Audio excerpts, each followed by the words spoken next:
महिला जैसे ही बाहर निकलने वाली थी, दिन अचानक रात में बदल गया। वो डर गई और जल्दी से दरवाजा बंद कर लिया और फिर से दिन हो गया। उसे लगा कि उसे अपने कानों पर विश्वास नहीं हो रहा है, इसलिए उसने फिर से दरवाजा खोला और आसपास की रोशनी अचानक से धुंधली हो गई।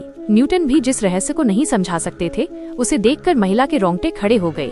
लेकिन न्यूक्लियर एसिड टेस्ट का समय नजदीक था, इसलिए उसने हिम्मत जुटाकर दरवाजा खोला। बाहर अभी भी घना अंधेरा था, यहाँ तक कि कोई परछाई भी नहीं थी। वो सावधानी से घर से बाहर निकली, लेकिन उसके पीछे का दरवाजा अचानक बंद हो गया और झाड़ियों से अजीबोगरीब आवाजें आने लगी। वो डर गई और पलटकर घर की तरफ भाग गई। डर के मारे उसने अपने बॉयफ्रेंड को मदद के लिए बुलाया और वो जल्दी ही गाड़ी लेकर आ गया। वो उत्साहित होकर दरवाजा खोलने ही वाली थी कि उसने एक भयानक राक्षस को धीरे धीरे पास आते देखा। डरकर उसने फिर से दरवाजा बंद कर लिया।